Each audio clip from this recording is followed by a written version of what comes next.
Welcome to the Culture of Agriculture, brought to you by Sputnik Equipment. We'd like to welcome everyone to the first podcast here at Sputnik for Culture of Agriculture. We're really excited about this. We've got Gary Farmer here with us. I'm Brent Rigby. I'll be the host today. This is new, kind of exciting for us to launch this off. Gary, give us a little bit of your background. I know you've been in this we go this back industry. a long time, don't we? We do. They call us the old dogs now, maybe. Exactly. I started my career when the 4020 was still a pretty impressive tractor. So my name's Gary Farmer. I've been a crop advisor or an agronomist for nearly 45 years, and it's been mostly potatoes and grain. So I've seen the evolution of our potato industry go from what seems like the dark ages now to what we see now, which is just incredible. And it is. It's just amazing how things have changed. Yeah. Yes. I live here in Blackfoot. I've got 4 children that are all grown. I've got 8 grandchildren. And I've had the privilege of working with a lot of good potato farmers in the southeastern Idaho. And we got a lot of good ones, don't we? Yeah, we sure do. It's interesting, as Sputnik and as Valleywide, you're with Valleywide Right. Co-op, which is, you were with Bingham Co-op for A long time, Long 40 years time. almost, yeah. and then kind of made that move here a few years ago. Right. And of course, you've really seen them grow, and Oh, absolutely. and the industry's changed over the years, hasn't it? It really has. In fact, it's incredible. I know when I first started, a fellow that was raising 100 acres of potatoes was kind of a big deal. Now, you'd be hard pressed to find a grower that farms that few of acres anymore. That's right.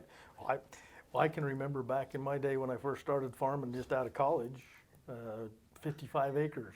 Oh, absolutely. And we thought we were really doing something. Oh, I know. Of course, equipment, I bought the harvester for $980 at the auction, and I think I started the whole potato process in my farming operation for about $7,000. Oh, my heavens. I don't know, we'd even buy the tire now. Yeah, to put things in perspective, the growers now in the potato industry do as much in a day that growers did in a planting season or a harvest season.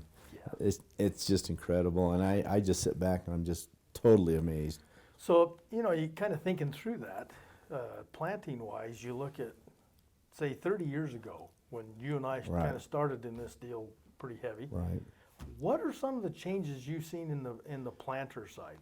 I mean, for accuracies of what we're looking for, and Oh, yeah. I mean, ironically, back in the good old days, there was a single belt Acme potato planter, and it forced the growers to drive really slow. So, if they got 30 acres a day or 40 acres a day planted, that was a big day. Yep. And, the accuracy was decent in those years, but not like it is now. And we can do so much more at a higher level of accuracy.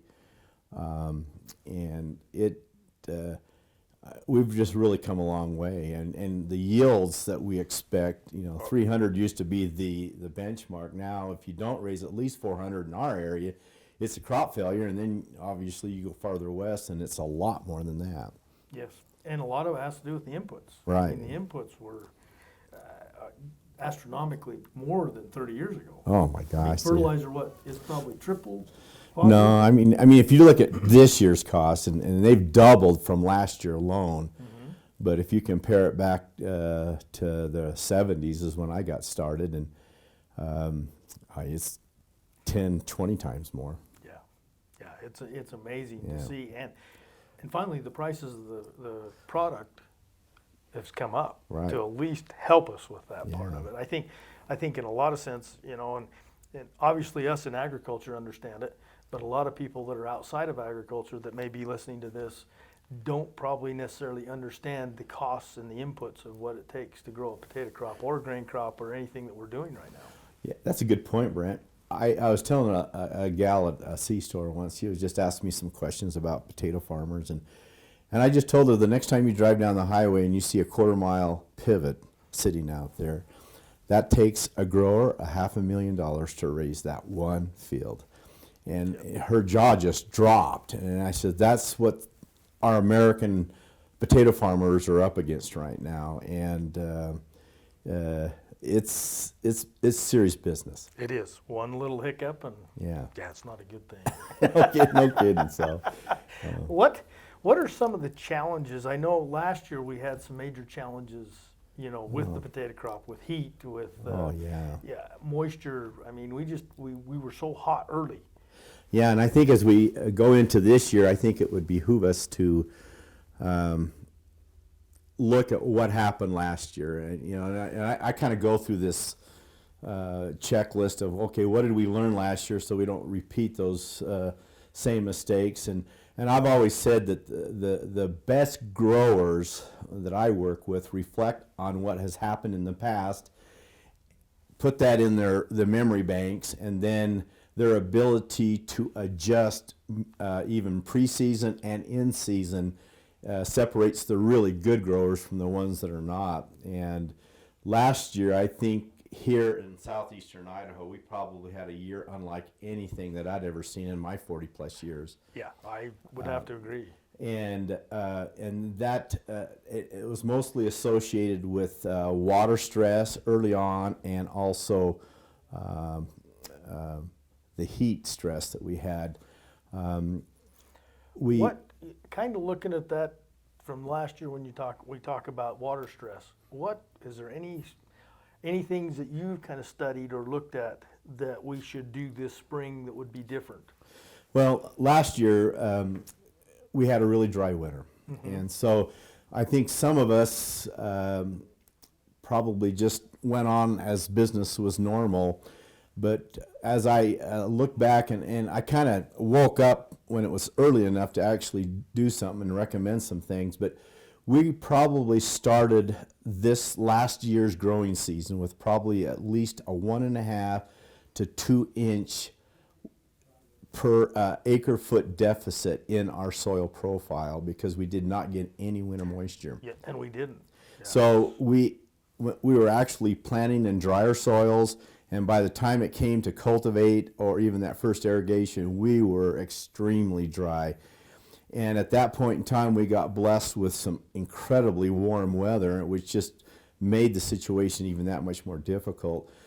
And those growers who were able to recognize and adapt early fared a lot better than those that just went along like they normally do. And so I had growers that actually pre-irrigated, which they'd never done before. Yep. But I had a lot that almost every one of them had to irrigate before they cultivate, which that isn't necessarily a situation. Yeah. And then those first irrigations that they normally, just put a light dose, we were in full mode irrigation before those spuds even came out of the ground. And the hard part with like pivots and some of that is we can't get that deep irrigation. No, and it's really tough to catch like what up. we used to do with like hand lines or wheel lines, and I think that's why we've seen some guys go back to that. Right, and that's a good point because one of the things that are really critical with potatoes, like several other crops, is the salt levels. And so when we had that kind of a situation, all those salts percolated up to the surface or the root zone, and we couldn't catch up. And so those salts kind of had a negative effect on those emerging plants. And I'm not saying every field was like that, but there was a lot that were. And it probably kind of soil type and some of those things, and kind of in the regions of what right. Where we saw the biggest struggle was in the calcareous, typical western soils that we have west of Blackfoot, the desert soils, if you will. Mm-hmm. The sandier soils, we don't have as much problem with that. But again, the reality that we had to irrigate a lot more and a lot faster than we've ever done before. And then that also, so I ask, that's going to come into play this year. I can see it already. Yeah. It's interesting. I have a program on the farm up in Rexburg that I watch, and from the 1st of January 1st, it keeps track of the rainfall on that particular acreage. Right. And you've got programs that are doing right. that as well. But the history is too I think it was 2.25 inches is what I normally have on that farm. Right now, I'm just under an inch Oh my. since January 1st to now. And so you start to look at that, we're headed into somewhat of a similar, Yeah. unless we get a lot of moisture here shortly. So again, we just need to look at what we learned last year and be ready for it. And I think we all are a little bit smarter this time around than we were last year. And that's going to be a big deal. So I look for people, and people are planning earlier than they normally do this year because of the water situation. Yes. And so we're just going to have to be on guard. And I think irrigation, and particularly early season, is going to be a critical component of a successful crop this year. I totally agree. You know, and that was another thing that we kind of visited a lot about last year, was temperature in the soil. Yeah. Where it came on early, like you say, the water is critical. It almost kind of cooled that soil a little bit and kept the plant going. But on the other side to that is our temperatures. What are you seeing soil temperature this year right now compared to what you saw a year ago? Well, right now in April, they're real similar. Where we really ran into problems, and you and I talked at length last summer several times about the things, and so the soil temperatures and air temperatures and everything else. And I think we're going to fall into that same situation this year if the weather pattern continues. But I kind of went digging into some historical data for the last 2 or 3 years last year to try to figure out, okay, what are we looking at? And I think some of the things that we need to talk about before we get into that is, you know, the physiology of a young potato plant.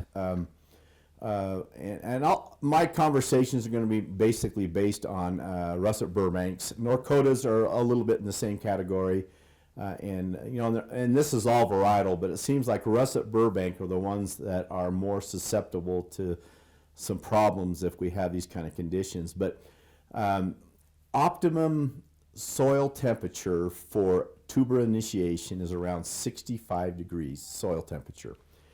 And at about 85 degrees soil temperature, that plant is not going to want to set tubers.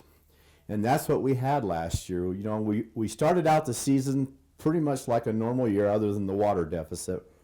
But our soil temperatures were pretty decent. But by I would say the end of May last year and all through June, which that was the time when our russet Burbanks are initiating tubers on this side of the state, we had unseasonably warm weather. I mean, to the point where it's just unbelievable. Hot. It was hot. So, and then we found that some of our potato fields had already set tubers, and we were thinking everything was gung-ho.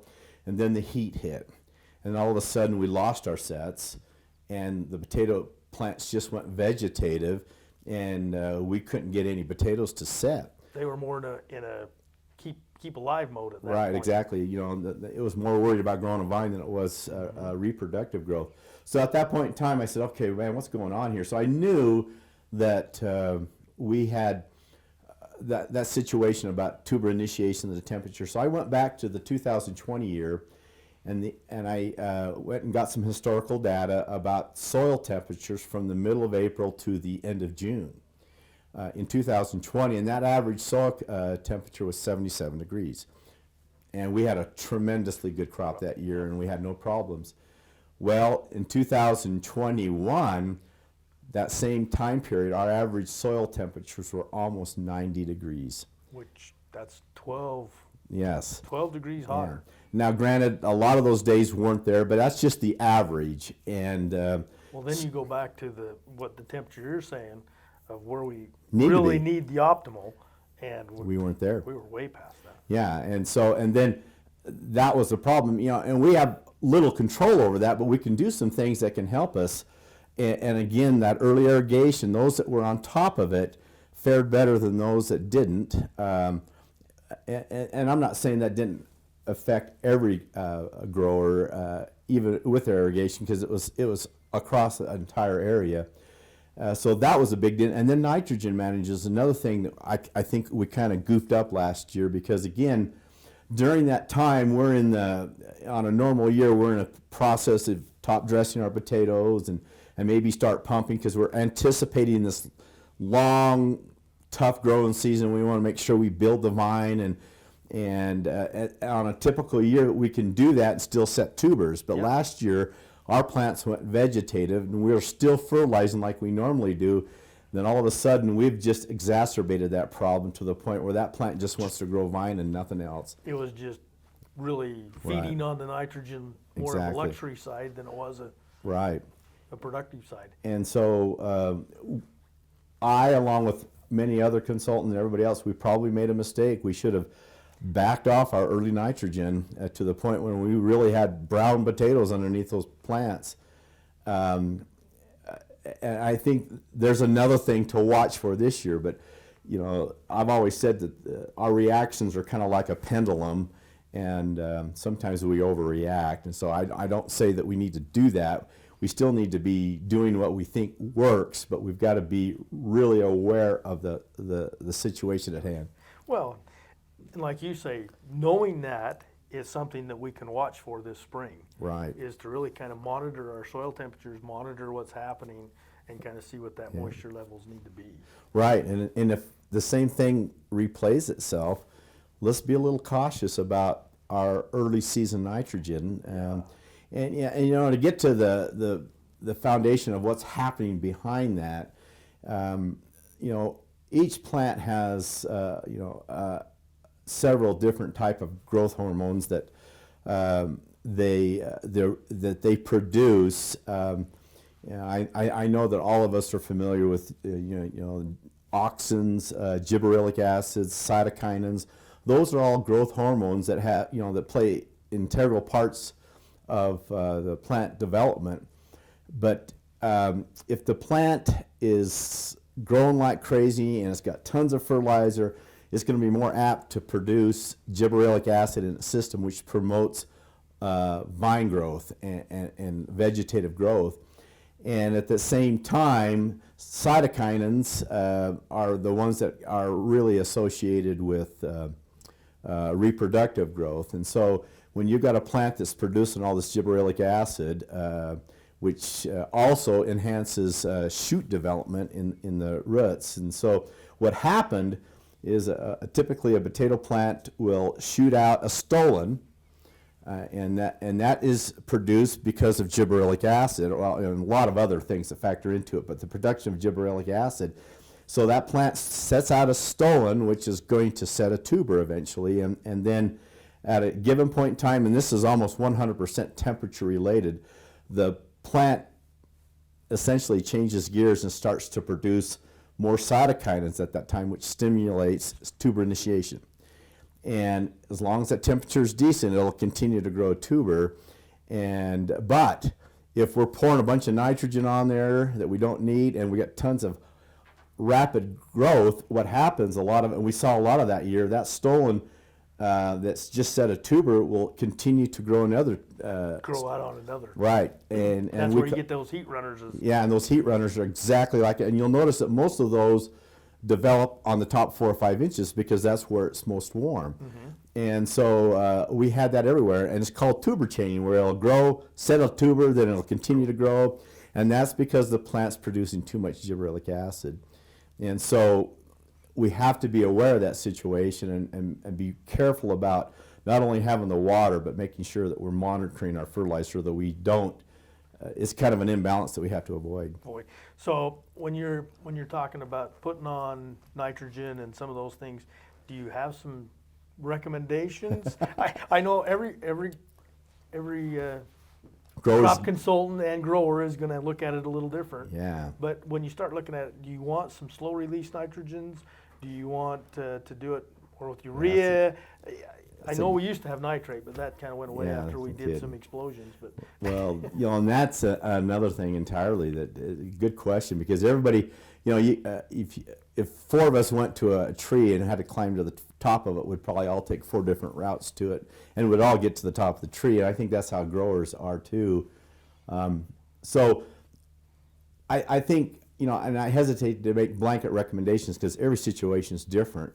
But I think that the grower knows their soil, the consultants know their soil, they know the rotations, they know the variety, And we'll talk probably about aged seed, and that's another factor that goes into it. And you've got all these things, and at the end of the day, you've got to have a crop that's going to, a vine that's going to have to last the season. So you've got to have that in mind. So you got to be real careful, because you could really shoot yourself in the foot. But Yes. I think what I would do is moderate the amount of fertilizer. And again, this is varietal. Russet Burbanks are totally different than Norcotas, because most Norcotas you can front end load really easy, and I'd recommend that. But on the Burbanks, I'd be a little bit more cautious about that. So if you're top dressing before you plant or cultivate, make sure that you're using, you're probably going to use urea or ammonium sulfate.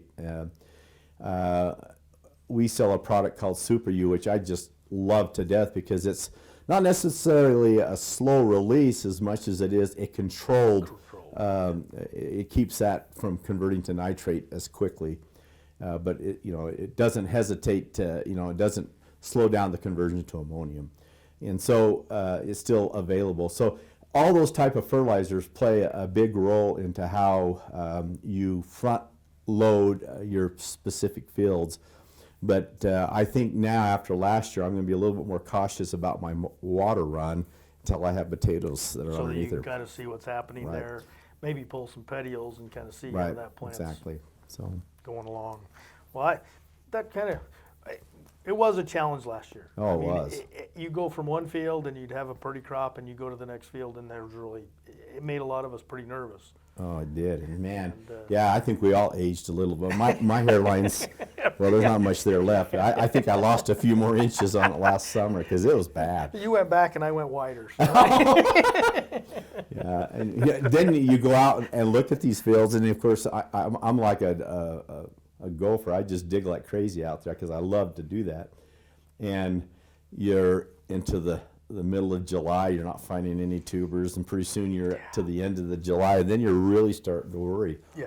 And You start to panic. yeah, in fact, I had one grower who says, I refuse to look at my spuds underneath the ground anymore, because I don't like what I'm seeing. And that's not normal. Uh-uh. I mean, normally you're out there digging every week just to kind of see and to take some samples and see how Right. things are progressing. So, Well, yeah, you're looking for that one yeah. potato that you can put on your dashboard and Yep. drive through town, And kind of brag about that, huh? Yeah, there wasn't any of that going on last year in the Burbanks, I guarantee you that. So. Yep, that's true. Well, maybe we talk a little bit. We've got the planting season. We got planters already starting to hit Yeah. the field. Obviously, we've got a bunch more left to start, but I think in the next 3 weeks or so here in southeast Idaho, we're going to have the majority going pretty Right, good. exactly. I know out east they're a little slow. They've had some extra winter, and it sounds like they're going to probably be more into the May area. But things are going to start. Obviously the guys that are going, they've prepared and they're moving. But what would some of your suggestions, like on seed? I know some like to come in and cut, superize it. You've got some that like to cut and just plant right away. What are some of the pros and cons to what we're seeing in that seed preparation? And I know that this is different, in every area. And so again, my remarks are basically based on southeastern Idaho. Years ago, when we had some serious problems with Fusarium dry rot in our pre-cut seed, because we had some severe resistance show up with the products that we were using back then, and so everybody went back to fresh cut because it was just safer because of that. But I have no problem with pre-cut cutting seed. But again, you have to analyze, what varieties am I planting? What potential issues that I have? I mean, if I know that I've got a lot of seed, a lot of seed that that has a higher amount of Fusarium dry rot than I'm comfortable with, or even any type of soft rot that's out there, I'd be a little bit more hesitant to pre-cut. You want to cut that fresh and get it planted, get it because in the ground. all the funguses and all the bacteria will spread through the cutting process. The viruses don't. I think there's some study that indicates that there might be a slight possibility that that's not entirely true. But so any of those seed-borne diseases that are of a bacterial or a fungal nature, they will spread through a cutting operation. And of course, if people are doing a really good job of sanitation, you can minimize that to a degree, but it's still a reality. So it's hard to catch everything. yeah, so there are certain varieties, just because of their nature, I feel really uncomfortable pre-cutting, because those type of diseases are really prevalent. You know, some of your white potatoes, chippers. I know, and some of the things that we see in the planter side, sometimes the pre-cut being dried and suberized, plants nicer, It does. through the planter Right. easier, but not necessarily the best of Right. Yeah. taking care of some of that disease. So, but again, I think that's one of the things that each grower is going to have to sit there and then the mechanisms and the logistics of their own operation. I know I've got several growers that pre-cutting just works so well for them logistically that it makes a lot of sense. So you know, you've got timing, you've got seed varieties, you've got potential seed-borne diseases. You know, the logistics of your farm and everything else can really make a big deal. I would honestly say that fresh cutting, I mean, if you wanted to eliminate most risk, fresh cutting would be the best, the easiest way to avoid those. But certainly pre-cutting and is a good situation, and pre-cutting in its own situation does start the aging process too a little bit quicker. So if you've got old seed or big seed, maybe a guy might want not to. because it'll age that a little quicker, Right. even yet. Exactly. So, because you want that young, vibrant seed in the, Absolutely. in the ground to come. So, Yeah, so any suggestions on sanitation, any of that kind of stuff? Obviously, making sure your cutters are clean quite frequent as you cut Yes. through the process, even if you're doing pre-cut or even fresh cut. Right. So so sanitation's huge, but part of having sharp knives is so critical, because a cleaner slice is a lot healthier for the wound healing, and so I would say that, and you know, there's 100 different products out there. Quaternary ammonia, you got copper sulfate, I think, that they use, and some use hydrogen peroxide. I mean, there's a lot of things that are really good. And if you're not using those products, you're missing a trick in my book. I know some guys that will literally sanitize after every load, and some will do after every lot. But so I don't think you can overdo it. Well, it's like you were talking earlier. One or two potatoes going through, get on those knives. Yeah. Pretty quick, you just spread it through the Whole thing. deal. Exactly. Yep. I know a lot of growers are using seed treat as well. I mean, as we go through, what is some of your experiences? There's dry, there's liquid. Right. And with the new products that we have out here, I've only got a couple fellows that actually still use dust. Everybody else just uses the liquid. And I've got one grower that he's convinced that it plants even better without the dust. And so, and it is. We used to think that the dust would dry that seed, Yeah. so it'd feed through better. Yeah. And even in a pre-cut situation, if you've got good ventilation, I don't see that you have to do the dust. But you know, the dust does bring, and I'm talking mancozeb dust, not diatomaceous earth or, you know, just the good old dust. That to me doesn't make any sense at all. But so that extra bit of mancozeb does bring something to the disease table. I think it does, but the liquid products that we have right now do such a good job that it's not necessary. And so I personally just love not having to mess with that dust if you don't have to. Yeah, that was no fun back in the day. Oh, gosh. Didn't you remember we used to get up on top of the trucks even? It's a miracle none of us are got lung cancer or something. It was horrible. Well, we don't know that yet. We're still, Yeah, I don't know. we're still young, aren't we? Somewhat. Yeah. No, it is interesting how it has changed. It really Like has. we go back that 30 some odd years that we've been in the industry, 40 has been just a big change. Well, yeah. Do you remember almost every product that we dealt with, like particularly in the insecticide world, had skull and crossbones on it. Yes. And so we provide a lot healthier choices of products out there, and man, it's so much better than it used to be. Which, that's probably another, I say a plug. Yeah. Is, we really watch what we're putting on the product as well as in the soil and all that, because we want it all to work for us. Right. We're here to make sure it's good. Yeah, and that's and not to get too political here, but it's such a rub for me when people, and I understand these people that are very environmentally involved. They get this perception that farmers are just throwing stuff out there just to cover all their bases. Well, economically, they can't afford to do it, and they haven't done that for years. No. And so I think that the average farmer is a really good steward when it comes to not overdoing it, because they just can't afford it. That's right. Well, and we've really started to look at site-specific. I mean, we've been doing that for, 20 years I know, now? exactly. And we really take a look at where we're putting stuff, because Right. we want to get the biggest bang for what we put on there, but we don't want to overdo it. Exactly. And and so for people to poke at them and saying that they're not being environmentally sound, I don't think there's anything further from the truth. These guys really, and it comes even with soil erosion and building up the organic matter and the biodiversity in the soil.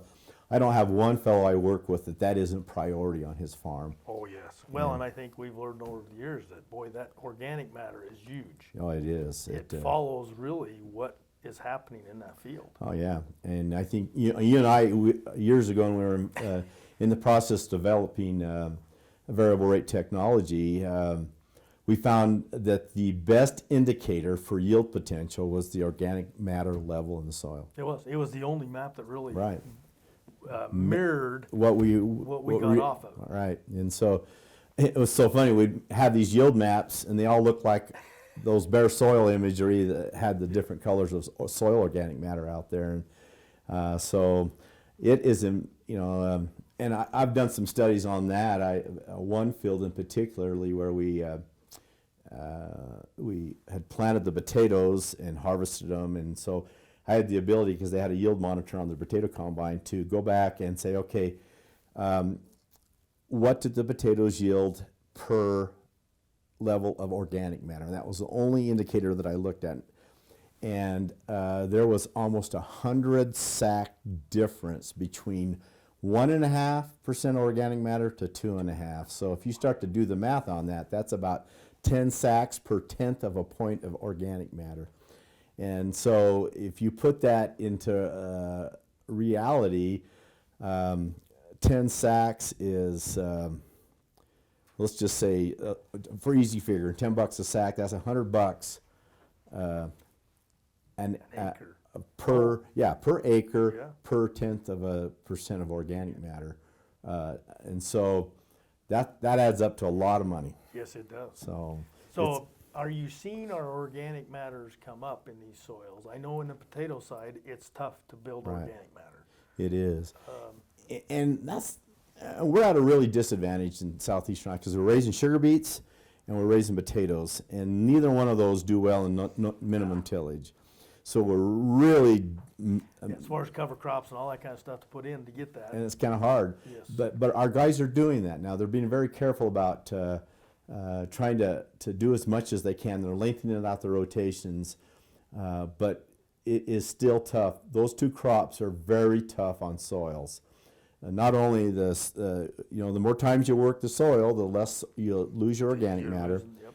I think everybody knows that. But at the same time, you really are messing with your soil tilth and your soil structure, and so which organic matter is a big part of. And so it's just really tough. So it just behooves each of these growers that are raising those two crops to do as good a job on their other crops to build up that. So we're using a lot more biologicals than we ever used before. cover crops are becoming a big deal.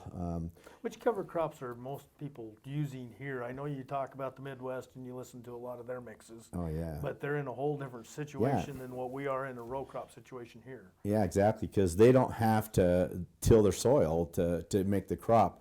I mean, to actually till it to the level that we do, because soybeans and grain and corn, they can no-till them all. Yeah, and they can kind of mix it while it's growing and still keep that moving. Yeah, so we have a bigger challenge raising the crops that we do, but our growers do a good job of it. So would you, kind of getting ready, we're starting to till the ground and do all that kind of stuff. I've seen a real big difference over the 30 years. Like you say, back in the 40-20 days, we could hardly pull the ripper through the ground. And now we've got the equipment that we can actually get the depth of what we need to do on the subsoil. Also with some of the equipment that's working that grain stubble or whatever in that top 6 inches is giving us a better opportunity to gain organic matter. Are you seeing that kind of change, or some recommendations maybe on well, tills? yeah, and I think that every decision a grower makes has an agronomic side to it and an economic side, and you have to balance those. There's really no question about that. So a grower raises a grain crop. Well, the economics say, I'm going to bale that straw off and sell it, and most people do still. Yeah, yep. But that still leaves quite a bit of residue in there. But if you're in a field that you're really concerned about building your organic matter and doing all these other things, you would leave as much stubble as you could possibly leave there. And I think one of the biggest mistakes that growers make right off the bat is that, 2 or 3 different mistakes, and we'll talk to them, but is to somehow chop that stubble into smaller pieces before we work it into the soil.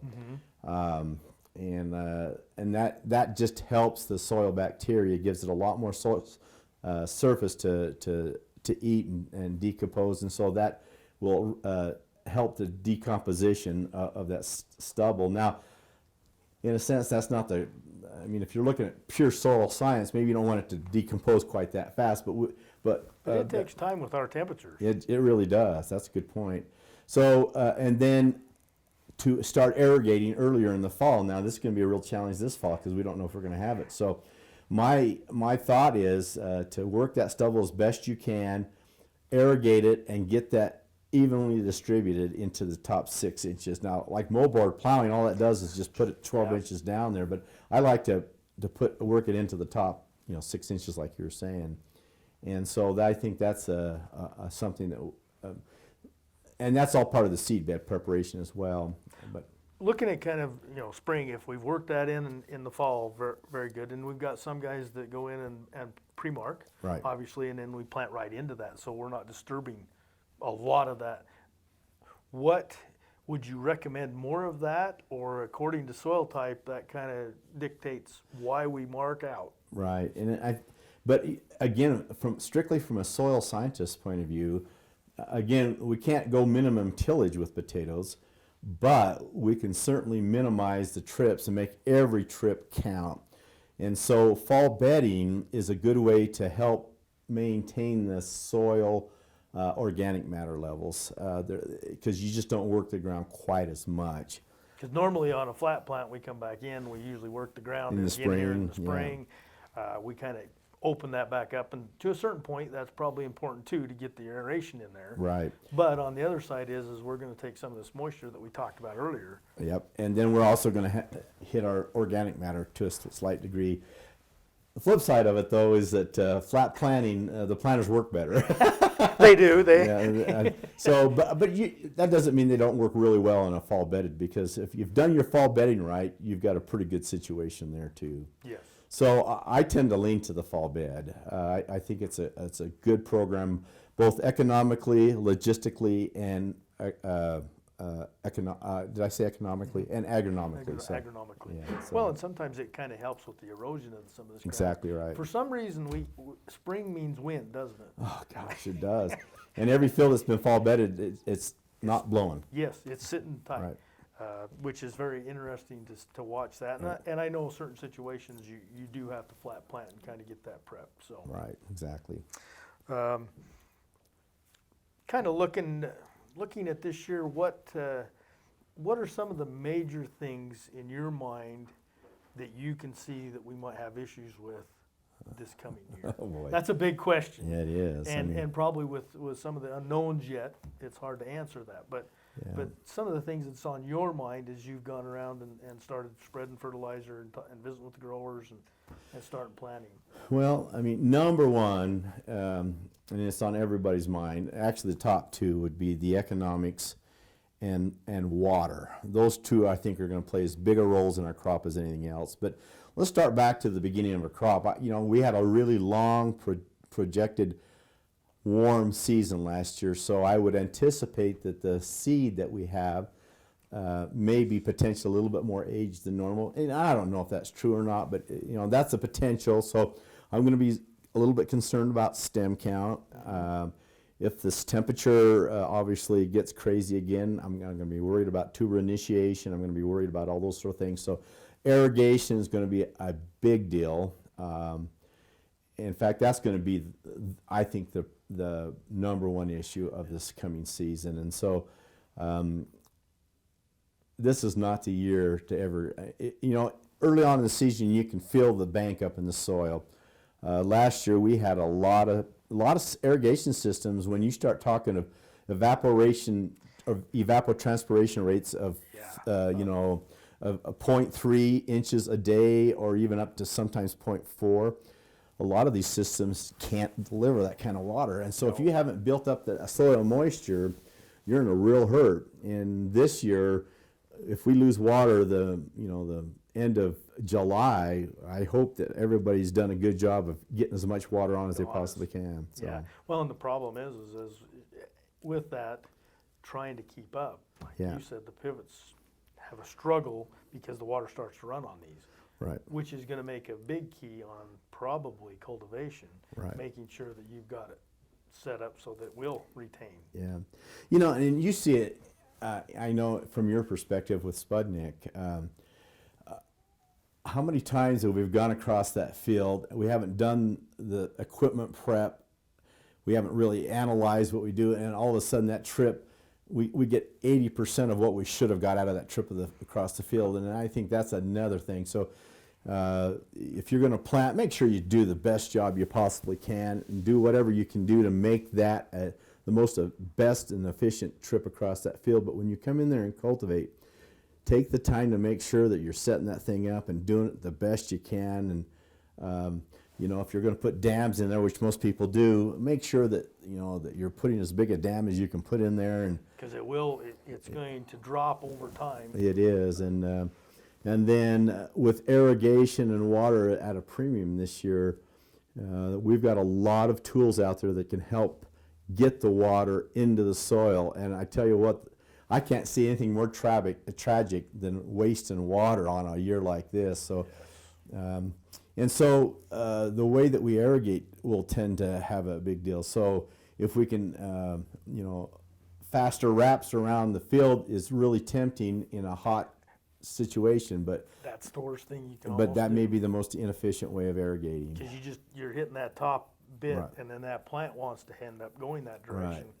Well, what are some of the products out there that would help with water? I mean, that you could put through it. Well, I mean, I think the top-notch products are the products that have, polyacrylamides in them, and those seem to work really well. They're more expensive, but there's a lot of other water treatment programs that work really well that aren't as expensive either. So. And I think no matter what dealership you're working with, they've probably got a list of several that are really good. But some of these biologicals that we're using out there help build soil structure. So again, be really careful. If you're going to do these sort of things, you've got to make sure you get them on there before you've crusted the soil, because they don't work. Because it's not going to help on that part. So be really careful about that. So, early season, I would really look at that and the type of soils that have those kind of problems. Pumping thiazole is a really good program, and any of the acid products that people use, like phosphoric acid, all those things really help, particularly in really calcareous soils. And which we have a lot of Right. in this area. So we've got there's a multitude of things, and I would suggest most people work closely with their agronomists or their crop consultants, because be aware that we need to do everything we can to get every ounce of water in the soil and get it used right. Yes, and it's going to be key. I know a lot of growers have got letters from Their canals and even the underground pumping Yeah. that's telling them we're going to be very tight. Yeah, and that's just, I don't know how this crop's going to finish out. I mean, it's going to be really scary. It So, is. but What this is kind of an off the wall question at this point, is what are you seeing as far as acreage, as Oh, far as that's potato? good. Because potato acreage, well, we all start guessing about we now, do. don't we? Kind of all the way across the country. Well, Yeah. what is your gut feel for kind of what? Well, obviously water is key with what Right. I've heard some of the guys backing off a little bit. What are you kind of hearing out there? Well, there's because of the water, there's going to be a certain amount of acres that go into that prevent plant, with the government insurance, and I've seen significant amount of acres already go to that. I've got 2 or 3 growers that have actually plowed up potato rows that they had prepared last fall, and even before this water thing, I thought that the acreage was going to be flat or a little bit less, but I don't. With the price of grain and forage crops and everything else, I just don't see anybody adding acres to their spuds. So I think we're going to be in a pretty good situation for acreage. For acreage on that. I would think that that's the case. And if I had a choice right now with the water and the price of grain, why would I plant an extra field of potatoes when I could just put it in the grain? That's right, and your inputs are less. Yeah. So And then if you run out of water at the end of July, at least you've got a crop. You've made the crop. So yeah, I think if you ask most people, that there's nothing that tells me that the acres is going to be up from last year. That's kind of what I've been hearing as Yeah, well. So that's so- at least we kind of Yeah, agree that's- on that side. Well, yeah, and that's what we all want to hope. We hate to say it because we think, if we say that, someone's going to go throw in a couple extra fields of spuds. I don't see that happening this year at No, all. I had heard the other day. There's a couple of growers that talked about getting 1050 for old crop just the last couple Yeah, of days, and it's- you it's start wonderful. talking Yeah. that kind of price on grain. That's exciting, and listening to kind of the worldwide situation. Exactly. Our stocks on hand on that are pretty low, and wheat's going to be worth some money, I think. Yeah, and it's frustrating because we may not have the water to do what we want to do, but it's nice to have that. I don't know if I've ever seen it where every aspect of our agriculture in this valley right now looks pretty promising. It does. Agriculture looks really promising all the way across. Yeah, I think we're very blessed in this area to be able to, even though we have a shortage of water, we can still control that to a certain point. Yeah.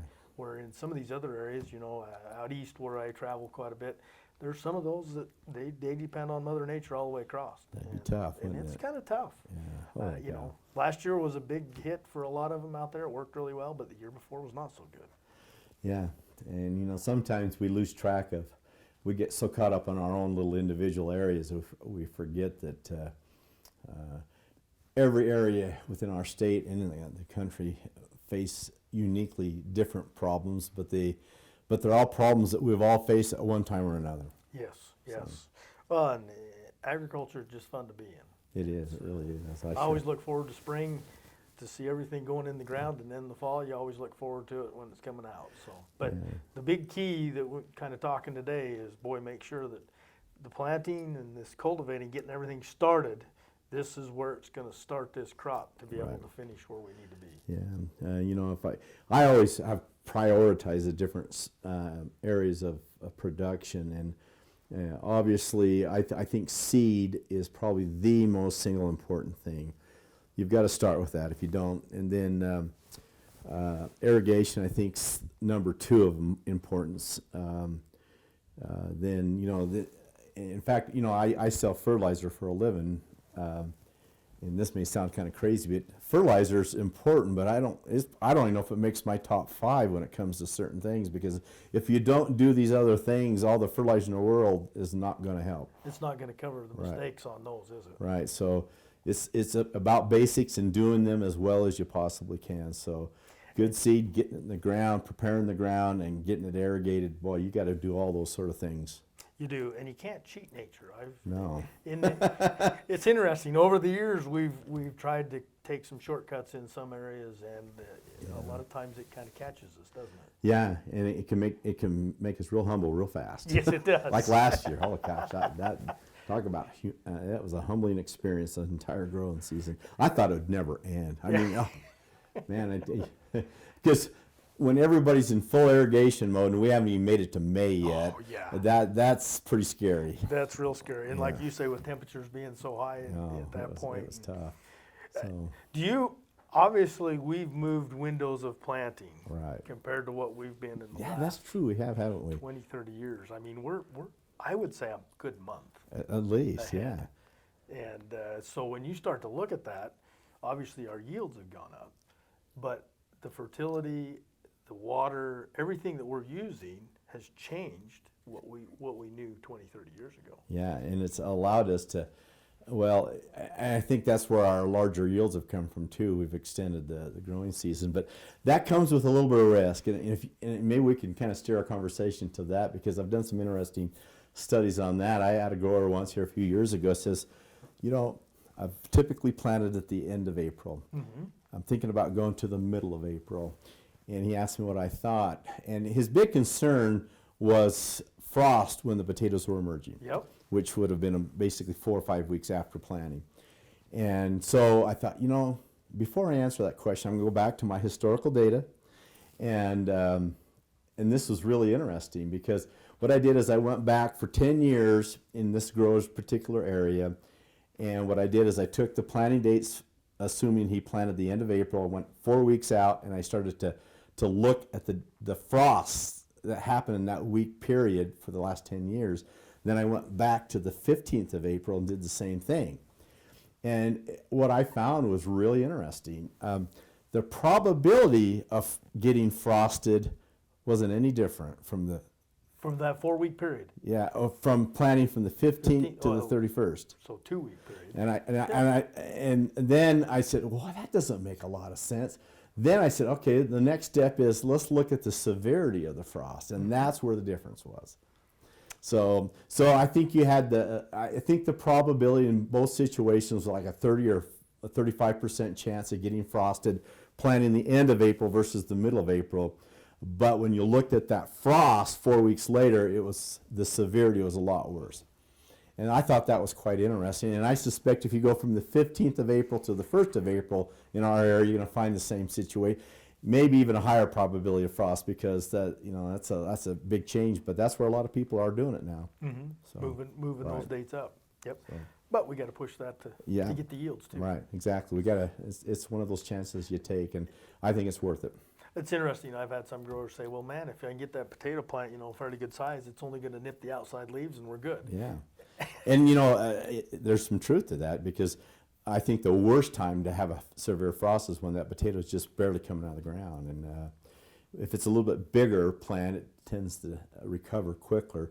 And it's all about where the growing point is. When it first comes out of the soil, the growing point is right there on top. But once your plant is bigger, it's protected by the canopy a little bit. It's still up there on top of the plant, but it doesn't have near the effect of damaging the plant as it does early. And so that's a big deal. But I just think it's a gamble we're taking. Yeah. Well, and we're seeing more and more do it. Right. Exactly. And it's paid off. Right. It really has. I think last year, in fact, the last 2 years, I don't know if I had anybody plant an acre in May. Everything was done in April. Yeah. And I think for us, that's we're amazing. Seeing that we're seeing that this year as well. Yeah, exactly. So. What one? I know we're probably getting close to wrapping it up, but okay. Fertilizer prices, fertilizer availability. I know you talk about. We haven't really talked about fertilizer on that side much, but what? You probably have had some concerns there. Oh, big time. we had taken a huge increase during the winter, and before the Ukrainian thing, we actually started to see a little bit of softening. But when that happened, everything just went bonkers again. Took off again. And it's got even higher. So our replacement costs are just up there, and the logistics of getting into here, everything is really. It's funny how that whole thing has just trickled through everything, because I had a grower that had bought a used potato planter out of Canada. He thought it was going to cost $4,000 or $5,000 to get it here. It ended up costing him like $14,000 or $15,000 just to get it here, and barely made it, kind of a thing. And so everything's messed up, not only in the fertilizer but also the chemical. So I think that I would make sure that I have all my ducks in a row with the guys that I'm working with. I think most guys are going to be able to squeeze through this as far as supply.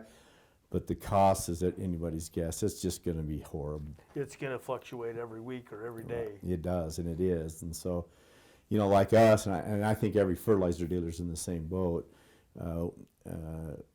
We know what the cost is of the stuff that we have filled with. But you don't know what the cost is going to be when you have to refill it, which a lot of us have to do that 2 or 3 times during the season. And that's where it becomes really, and you're trying to cost average all that, and it's just a challenge. I've never seen it like this, ever. Yeah. It's just something else. At least you kind of hold a price for the season. But the flip side, and I tend to dwell on a more positive side, is that the margins that the growers are making right now are actually better than they are when the fertilizer prices are a lot cheaper. I mean, that's bittersweet, but... They've been able to negotiate some of the things on the potato contracts, at least, that says, hey, these are going to be up higher, and if you want to keep us going. Right. But I am still very concerned about supply. I mean, and I think that has to do with the logistics more than anything else. It's just Are tough. you seeing particular products worse than others? Obviously, nitrogen probably is. Yeah, and that's because we use so much of it. But I can't think of hardly anything that we aren't concerned with. And even in the chemical world, it seems like every day we find out something else is going haywire, and all of a sudden we're in a world of hurt. And so it's just it's an ongoing battle. This is going to be a challenge. We're going to have a couple of challenges for this year, aren't we? Boy, yeah. Well, say goodbye to what hair I've got left, right? It'll make it easier when you get up in the mornings. That's right. I'm in the polishing mode rather than I am the combing mode right now. That's right. Oh my! No, it's just nuts. Well, so I'm going to go way off topic. Okay. So how did your NCAA bracket turn out? Well, all my team, I'm a terrible prognosticator when it comes to that. So, in fact, I didn't even watch the Final Four because none of my teams even made it that far. So I was pretty disappointed. So, The only thing I thought is, Kansas took @1. At least it was an agricultural state. There you go. There you go. So yeah, we root for those. I mean, like in football too. I'm a big fan of everything west of the Mississippi, and everything east of the Mississippi I'm not. So, Well, I had a grandson that he picked Boise State to go all the way, and he says, "Yep, at the end of the game, at the championship game, it's going to be 100-0." Well, there's some optimism. I told him. I said he was pretty optimistic on that. Oh, that's funny. But it is fun. We just really enjoy the agriculture, and I really enjoy your time today. Yeah. I know we could come back and we could spend another couple hours just visiting about like what we do out in the field. Oh, I know, and I appreciate you, Brent, because you've been really good about. You've been just such a great resource to these growers over the years, and everybody knows you and really respects your opinion. And if anybody out there has the privilege of working with you, they're lucky. So. Well, same goes. Oh, you're too kind. Too kind. It's wonderful to have you come in and to visit.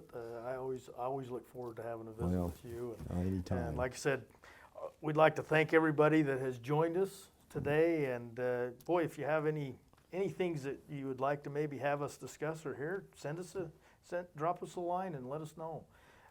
I know Gary, it's been wonderful to have Gary here today, and really want to appreciate your time to Oh. come and do this, because I know you're busy right now. Yeah, no. This is the season that your phone doesn't quit ringing, No. and everybody's wanting that expert advice and keep things going. So Well, we're lucky. We're lucky we work in the area that we do and the field that we do. 'Cause we've got some great guys out there. So we do, and like I said, the growers, the people that are in the ag industry, it's a wonderful industry to be in, and we really appreciate being here. yeah, great.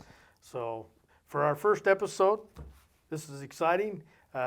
We'd like to invite you to, like I said, again, give us any topics that you may be interested in, so that we can kind of maybe have somebody come in and visit about that as well. But we're excited about this podcast for the first one, and especially on the culture of agriculture. So thank you very much, Gary. Thank You're you welcome. for everybody that has come in and attended with us. So have a great day and a great planting season, and be safe. I think that's one of the things that really want to stress is watch yourselves around this equipment. We always get going really fast, and I would really emphasize make sure that you stay safe.